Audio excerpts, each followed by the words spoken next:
नमस्कार दोस्तों, मैं अजय चौरसिया, माध्यमिक शिक्षक, शासकीय उत्कृष्ट विद्यालय सिलवानी, जिला रायसेन, आप सभी का सामाजिक विज्ञान की इस कक्षा में एक बार पुनः स्वागत करता हूं। आज हम कक्षा 10वीं के सामाजिक विज्ञान के अध्याय 14 प्रजातंत्र के समक्ष प्रमुख चुनौतियों के रूप में आतंकवाद, मादक पदार्थों का सेवन, प्रजातंत्र की सफलता में बाधक तत्व और उन बाधाओं को दूर करने के उपायों की चर्चा करेंगे। आतंकवाद एक गैर कानूनी कार्य है जिसका मकसद आम लोगों के अंदर हिंसा का डर पैदा करना है। आतंकवाद एक शब्द मात्र नहीं है, यह मानव जाति के लिए दुनिया का सबसे बड़ा खतरा है जिसे मानव ने खुद निर्मित किया है। कोई भी एक इंसान या समूह मिलकर यदि किसी जगह हिंसा फैलाएं, दंगे फसाद, चोरी, अपहरण, लड़ाई झगड़ा, बम ब्लास्ट करता है तो ये सब आतंकवाद है। मानव जाति के विरुद्ध कुछ व्यक्तियों या गिरोहों की हिंसा को आतंकवाद कहा जाता है। यह लोकतंत्र और मानव जाति के विरुद्ध गंभीर अपराध है। आतंकवाद आज विश्वव्यापी समस्या बन गया है। आतंकवादी दुनिया भर में आतंकी गतिविधियां अपनाकर सबको भयभीत और असुरक्षित करना चाहते हैं। आतंकवादी अपने अनैतिक साधनों को भी न्याय संगत ठहराते हैं। हिंसक गतिविधियों के द्वारा यह लोग देश की एकता और अखंडता को नष्ट करना चाहते हैं। कुछ विदेशी ताकतें, कट्टरपंथी ताकतें और अलगाववादी प्रवृत्तियां आतंकवाद को प्रोत्साहन दे रही हैं। ये विश्व में शांति भंग कर भयभीत करना चाहती हैं। आज आतंकवाद सिर्फ भारत की ही समस्या नहीं है। हमारे पड़ोसी देश और विदेश सभी जगह की सरकारें इससे निपटने के लिए भरपूर कोशिश में लगी हुई हैं। विश्व का आज तक का सबसे बड़ा आतंकवादी हमला अमेरिका के वर्ल्ड ट्रेड सेंटर का माना जाता है। 11 सितंबर 2001 में विश्व के सबसे शक्तिशाली देश के सबसे ऊंची इमारत पर ओसामा बिन लादेन ने आतंकवादी हमला करवाया था, जिसके चलते लाखों का नुकसान हुआ और हजारों लोग मलबे के नीचे दब के मारे गए थे। अमेरिका वालों ने ओसामा को मारने के लिए एक ऑपरेशन किया था। उसने उसके घर पाकिस्तान में घुसकर उसे मार डाला था और ये सब रिकॉर्ड हो रहा था, जिसे अमेरिका की सरकार लाइव बैठकर देख रही थी। इसी तरह 2015 में पाकिस्तान में कराची के एक स्कूल में कुछ आतंकवादी घुस गए थे और उन्होंने अंधाधुंध गोलियां चलाई थी, जिससे कई बच्चे, टीचर मारे गए थे। कहते हैं पाकिस्तान का आतंकवाद में सबसे बड़ा हाथ है, लेकिन खुद पाकिस्तान इसके दुष्प्रभाव से अछूता नहीं है। 2001 में देश के सबसे बड़े सुरक्षित इमारत संसद भवन में दिन दहाड़े आतंकवादी घुस आए थे। पुलिस और सुरक्षा कर्मियों की लंबी मुठभेड़ के बाद आतंकवादियों को मारा गया था। इस दौरान पूरी संसद में दहशत का माहौल था, चारों तरफ अफरा तफरी मची हुई थी। इसी तरह 2006 में मुंबई की लोकल ट्रेन को निशाना बनाया गया था। 11 मिनट के अंतराल में 7 बम ब्लास्ट किए गए थे, जिससे कई बच्चे, बूढ़े, महिला, नौजवान की जान चली गई थी। 2008 में मुंबई की होटल ताज और ओबेरॉय में आतंकवादी घुस आए थे और कई दिनों तक वहां पर लोगों को बंदी बनाकर रखा था। आतंकवादी अपनी मांग पूरी करवाना चाहते थे। लंबी मुठभेड़ के बाद एक आतंकवादी को मार गिराया था तथा दूसरे आतंकवादी कसाब को गिरफ्तार कर लिया गया था, जिसे बाद में फांसी की सजा हुई थी। आतंकवादियों द्वारा अक्सर बम विस्फोट जैसे कार्य किए जाते हैं। ये राज्य और समाज को बांटने का कार्य करते हैं। भारत में आतंकवाद हमें 3 रूपों में दिखाई देता है। सबसे पहला रूप है सांप्रदायिक आतंकवाद, दूसरा है नक्सली आतंकवाद और तीसरा है जातीय आतंकवाद। हम यहाँ पर तीनों ही प्रकार के आतंकवाद की चर्चा करेंगे। सबसे पहले बात करते हैं सांप्रदायिक आतंकवाद की। जम्मू कश्मीर में चल रहा आतंकवाद इसका उदाहरण है। कश्मीर घाटी में धर्म के नाम पर हत्या, अपहरण, लूटपाट करना और शांति व्यवस्था भंग करना इसका उद्देश्य है। कश्मीर में सीमा पार से आ रहे आतंकवादी धर्म के नाम पर आतंक फैला रहे हैं। वर्ग विशेष की संपत्ति को लूटकर उन्हें घर छोड़ने पर मजबूर कर दिया है। कश्मीर में इनकी आतंकी गतिविधियां निरंतर चलती रहती हैं। इसके कारण भारत और पाकिस्तान में 3 बार युद्ध भी हो चुका है। आतंकवाद का अगला रूप है नक्सली आतंकवाद। भारत में नक्सलियों की गतिविधियां शांति और व्यवस्था भंग कर रही हैं। नक्सलवाद का उद्भव पश्चिम बंगाल के एक नक्सलवाड़ी गांव से हुआ है। इस कारण से नक्सलवाद कहा जाता है। ये हत्या, अपहरण, वसूली, लूटपाट के माध्यम से आतंक फैलाते हैं। आंध्र प्रदेश, छत्तीसगढ़, पश्चिम बंगाल आदि प्रदेशों में इनका फैलाव हो रहा है। ये कार्ल मार्क्स और माओ की विचारधारा के अनुयायी हैं। आतंकवाद का अगला रूप है जातीय आतंकवाद। उत्तर पूर्वी राज्यों में जनजातियों और गैर जनजातियों के आपसी मतभेद प्रजातीय आतंकवाद के रूप में उभर कर आए हैं। ये जातियां आपस में निरंतर लड़ती रहती हैं। ये देश की एकता और अखंडता को खतरा उत्पन्न करती हैं। अब हम आतंकवाद का प्रभाव और इसके दुष्परिणामों पर बात करेंगे। सबसे पहला है, नागरिकों में असुरक्षा की भावना पैदा हो जाती है। आतंकवाद से लोगों के मन में डर पैदा हो जाता है। वे अपने राज्य में, देश में असुरक्षित महसूस करते हैं। दूसरा है, आर्थिक विकास के मार्ग में बाधा आती है। जिस गति से विकास कार्य करने हैं उन्हें छोड़कर बचाव कार्य करने होते हैं। इससे शासकीय योजनाएं प्रभावित होती हैं। अगला है, जन धन की बहुत हानि होती है। निरपराध लोग मारे जाते हैं। सरकारी और निजी संपत्ति को नुकसान पहुंचाया जाता है। आतंकवाद के चलते लाखों की संपत्ति नष्ट हो जाती है। हजारों लाखों मासूमों की जान जाती है। आतंकवाद से अघोषित युद्ध जैसी स्थिति बनी रहती है। कुछ देश आतंकवाद को कूटनीतिक साधन के रूप में उपयोग करते हैं। आतंकवाद को मुद्दा बनाकर किसी भी सरकार को गिराया जा सकता है। आतंकवाद के सामने कई बार सरकार भी कमज़ोर दिखाई देती है, जिससे लोगों का सरकार पर से भरोसा उठने लगता है। इसके अलावा एक आतंकवादी गतिविधि को देखने के बाद दूसरा आतंकवादी भी पैदा होने लगता है। अब हम यहाँ पर आतंकवाद के कारणों की चर्चा करेंगे। आतंकवाद के जो कारण हैं वह इस प्रकार हैं। पहला कारण है उपनिवेशवाद। शासकों द्वारा वर्षों तक अपनाई गई दमनकारी नीतियाँ उपनिवेश में नागरिकों के विद्रोह का कारण होती हैं। वे शासकों से छुटकारा पाने के लिए आतंकी गतिविधियां अपनाते हैं। दूसरा है सूचना प्रौद्योगिकी। पिछले 2 दशकों में संचार साधनों में बहुत क्रांति आई है। टेलीविज़न, इंटरनेट, मोबाइल, फैक्स आदि के माध्यम से आतंकवादी संगठन इसका प्रयोग कर अपनी आतंकी गतिविधियां करने में अधिक सफल हुए हैं। अगला कारण है विभिन्न देशों में द्वेष की भावना। एक राष्ट्र द्वारा दूसरे राष्ट्र में आतंकवादी गतिविधियों के संचालन के लिए आतंकवादी संगठनों को संरक्षण, प्रशिक्षण और आर्थिक मदद दी जाती है। तो ऐसी स्थिति में संचालित आतंकवाद सीमा पार संचालित आतंकवाद कहलाता है। भारत इससे बुरी तरह प्रभावित है।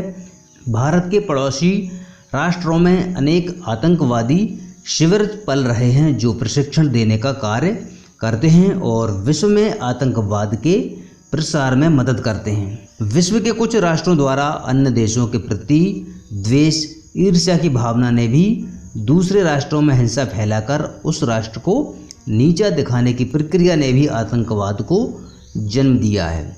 आतंकवादियों द्वारा हत्या, अपहरण, विमान अपहरण, आगजनी, राइफल, हथगोले, मानव बम, जैविक हथियार, रासायनिक हथियारों का उपयोग आतंकवादी गतिविधियों के लिए किया जाता है। आज आतंकवाद एक विश्वव्यापी समस्या के रूप में हमारे सामने खड़ा है। यह देशों की भौगोलिक सीमाओं को लांघ चुका है। इसके लिए सभी राष्ट्रों को मिलकर समाधान खोजना चाहिए। भारत सरकार को कश्मीरी आतंकवाद से निपटने के लिए कड़ा रुख अपनाना होगा और संपूर्ण देशवासियों को एकजुट होकर आतंकवाद का सामना करना। छोटी उम्र के बच्चों को गलत शिक्षा दी जाती है, जिसके चलते वे इंसानियत भूलकर गलत राह में चलते हैं। आजकल बहला फुसलाकर पैसों के नाम पर नौजवानों को मानव बम बना दिया जाता है। ये बहुत ही क्रूर काम है। इसी आतंकवाद के चलते इंदिरा गांधी और राजीव गांधी की हत्या की गई थी। धर्म को सही ढंग से समझना होगा। हमें धर्म जाति के ऊपर इंसानियत को रखना चाहिए। आतंकवाद को दूर करने के लिए अच्छी शिक्षा की बहुत ज़रूरत है। अनुकूल शिक्षा मिलने पर इंसान की सोच बदलेगी, उसकी सोचने समझने की शक्ति में बदलाव आएगा और वो सही दिशा में ही सोचेगा। शिक्षित व्यक्ति अपना अच्छा या बुरा जानता है, उसको गलत शिक्षा देकर बहलाया नहीं जा सकता। मादक पदार्थ अर्थात वे पदार्थ जो हमारे शरीर में, हमारे मस्तिष्क में मादकता उत्पन्न करते हों, मादकता बढ़ाते हों, ऐसे पदार्थ मादक पदार्थ कहलाते हैं। यह ठोस भी हो सकते हैं और तरल भी हो सकते हैं। ऐसे पदार्थ जिनके सेवन से मस्तिष्क शिथिल हो जाए, रक्त का संचार तेज हो जाए और कुछ देर के लिए ही सही उत्तेजना और आनंद की अनुभूति होने लगे, उसे मादक पदार्थ कहते हैं। नशीले पदार्थों के सेवन से मनुष्य स्वयं पर नियंत्रण नहीं रख पाता है, उसका मस्तिष्क शिथिल हो जाता है तथा असर खत्म होने पर शरीर भी शिथिल हो जाता है। वर्तमान में मादक पदार्थों का सेवन अधिक मात्रा में किया जाने लगा है। यह बहुत ही चिंता का विषय है। मादक पदार्थों का उत्पादन दुनिया के कुछ ही देश करते हैं, लेकिन इनका उपयोग पूरी दुनिया में किया जाता है। ऊंची कीमतों पर इनकी तस्करी होती है। शराब, सिगरेट, गांजा, भांग, अफीम, चरस, कोकीन, मार्फिन, हेरोइन आदि मादक पदार्थ होते हैं। आइए अब हम मादक पदार्थों के प्रभाव पर चर्चा करते हैं। मादक पदार्थों का प्रभाव न केवल हमारे शरीर पर पड़ता है, बल्कि हमारे परिवार, हमारे समाज, हमारे राष्ट्र पर इसका बहुत बुरा असर पड़ता है। मादक पदार्थों के सेवन से व्यक्ति के स्वास्थ्य पर प्रतिकूल प्रभाव होता है, यानी कि व्यक्ति के शरीर पर इसका बुरा असर पड़ता है। धीरे धीरे शरीर शिथिल होने लगता है और उसको कई रोग घेर लेते हैं। दूसरा प्रभाव है मादक पदार्थों के सेवन से व्यक्ति की शारीरिक और मानसिक कार्यक्षमता प्रभावित होती है। उसकी कार्यक्षमता घट जाती है। ज़्यादा कार्य करने की शक्ति मनुष्य के अंदर नहीं रह पाती है। मादक पदार्थों के सेवन से आर्थिक स्थिति खराब हो जाती है। जो पैसा परिवार पर खर्च होना चाहिए वह पैसा नशे पर खर्च हो जाता है। इससे घरेलू झगड़े होते हैं। पारिवारिक कलह बढ़ने से बच्चों का विकास अवरुद्ध होता है।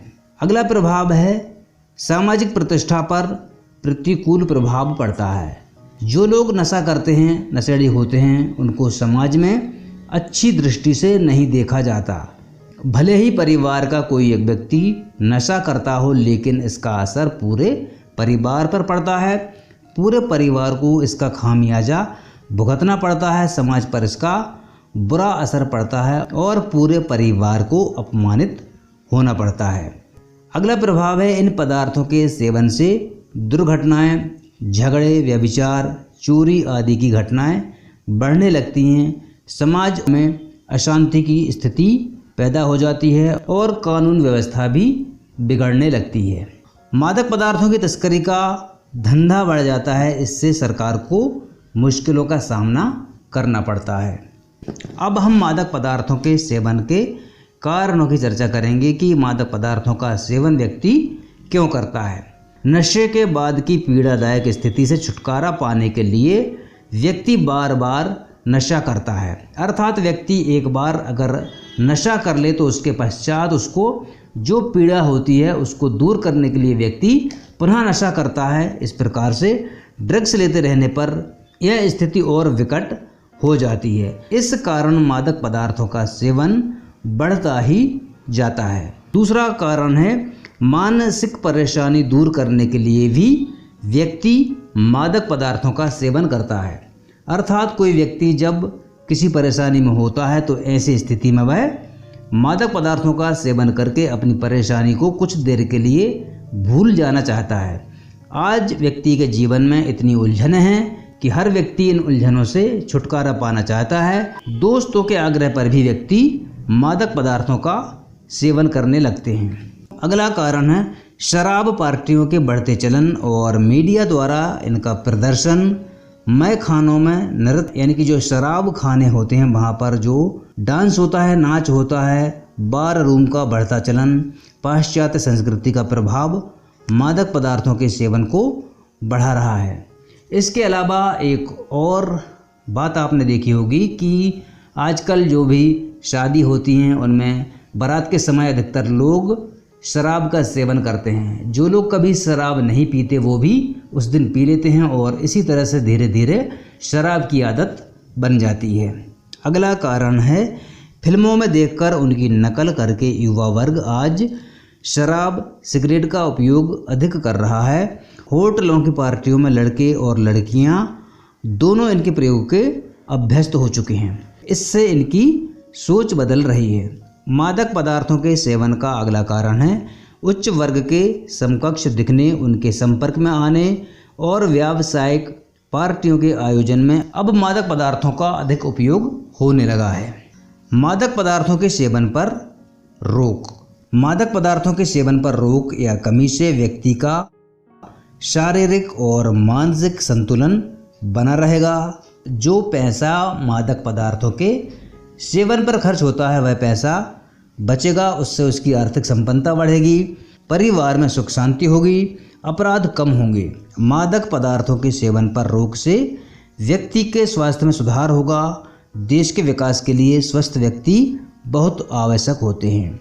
हमारी भावी पीढ़ी स्वस्थ और संपन्न होगी। प्रत्येक देश ने इन पदार्थों के सेवन पर रोक लगाने के लिए नीति और नियम बनाए हैं और उन्हें लागू किया गया है।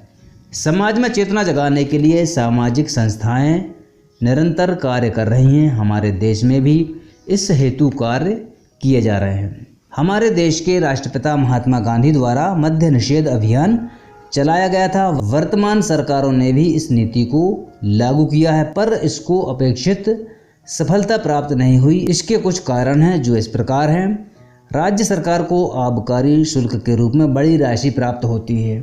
जो भी मादक पदार्थ की बिक्री होती है उस पर सरकार आबकारी शुल्क लगाती है और यह शुल्क बड़ी मात्रा में सरकार को प्राप्त होता है। इससे सरकार के खर्चे चलते हैं। दूसरा है नागरिकों में जागरूकता जगाने की प्रभावशाली उपायों की कमी होना।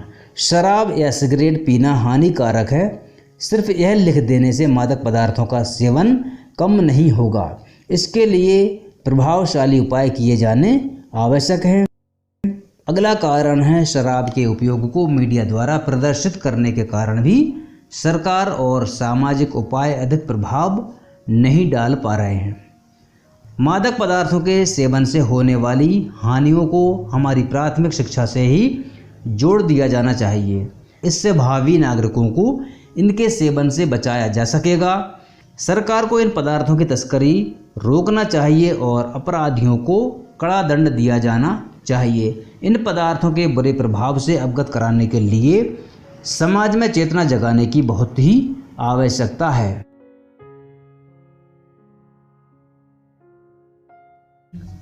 शासन की विभिन्न प्रणालियों में प्रजातांत्रिक प्रणाली को ही सर्वश्रेष्ठ प्रणाली कहा जाता है, क्योंकि इस प्रणाली में जनता की भागीदारी सुनिश्चित होती है। भारतीय प्रजातंत्र का ढांचा संविधान पर आधारित है और राजनीतिक दलों के सहयोग से यह व्यवस्था क्रियाशील होती है, क्योंकि लोकतंत्र में राजनीतिक दल ही सरकार चलाते हैं। समय के साथ साथ व्यवस्थाओं में कुछ कमियां आ जाती हैं जो वर्तमान व्यवस्था को चुनौती देती हैं। भारतीय प्रजातंत्र को भी अनेक चुनौतियों का सामना करना पड़ रहा है। इन चुनौतियों के कारण ही देश की प्रजातांत्रिक व्यवस्था पूरी तरह से सफल नहीं हो पा रही है।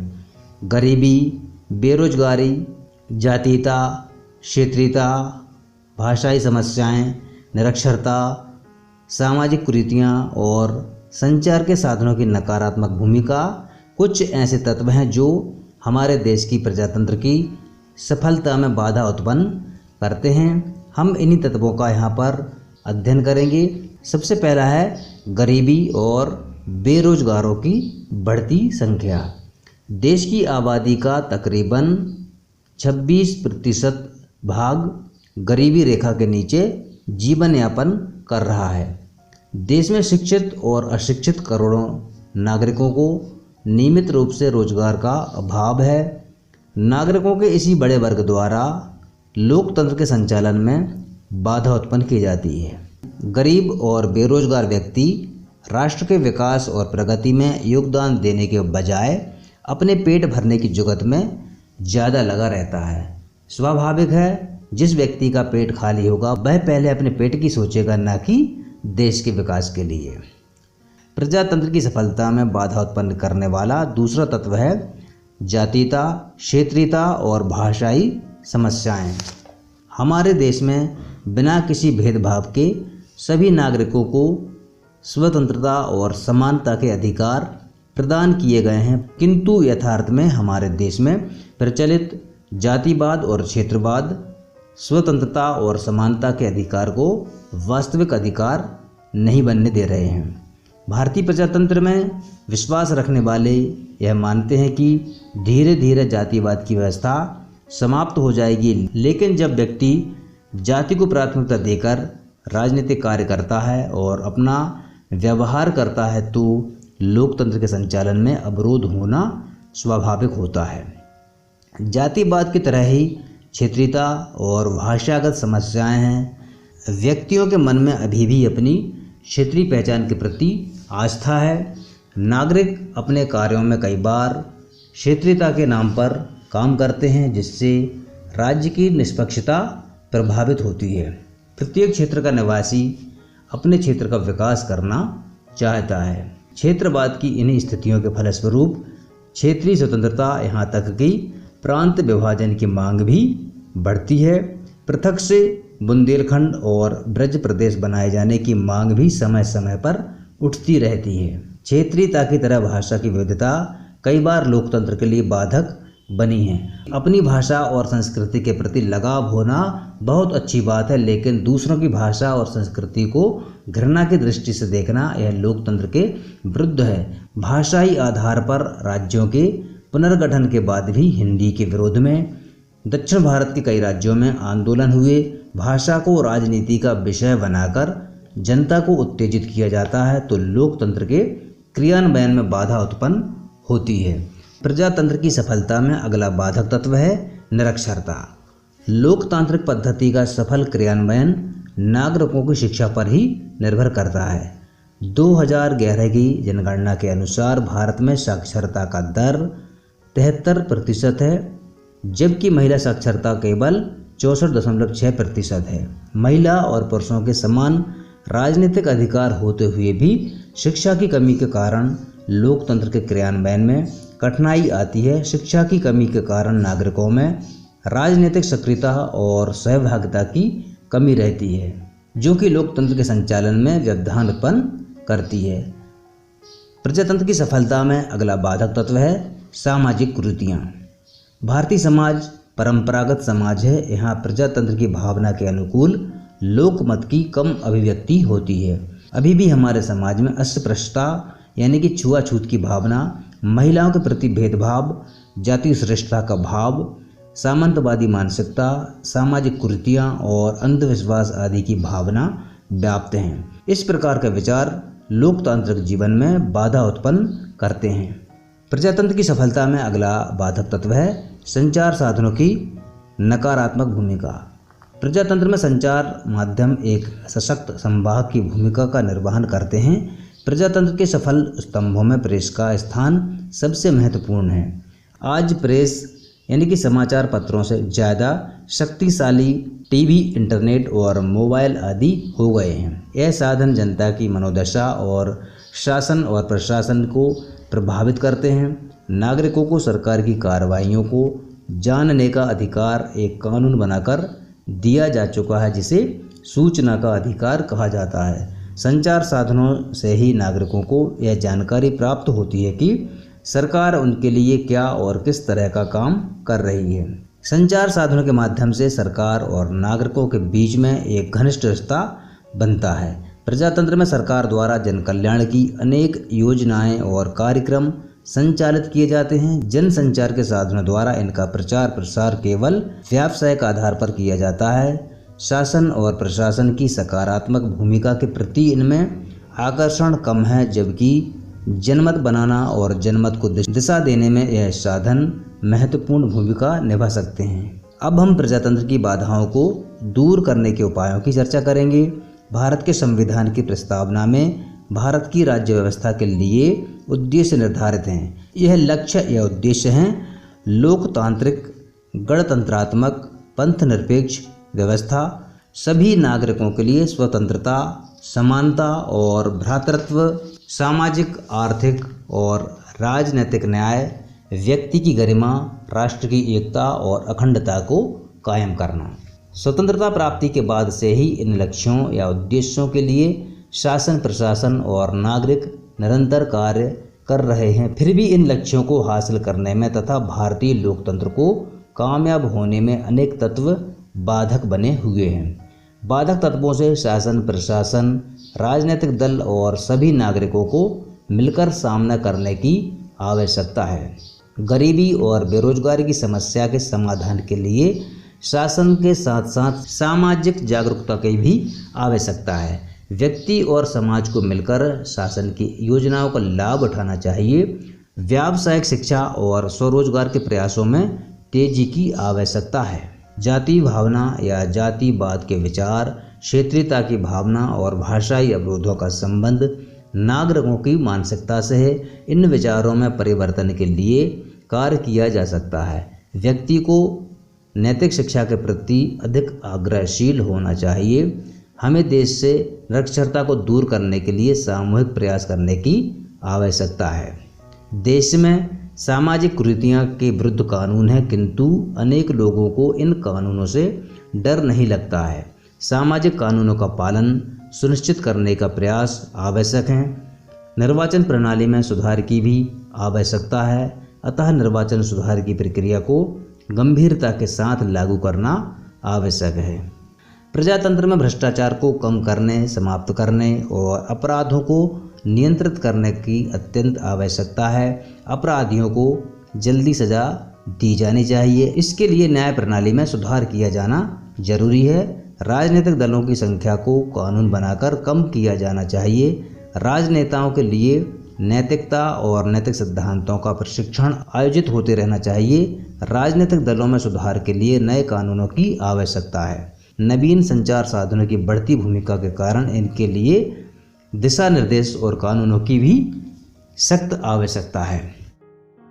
अब आप अभ्यास हेतु कुछ प्रश्नों को नोट कीजिए।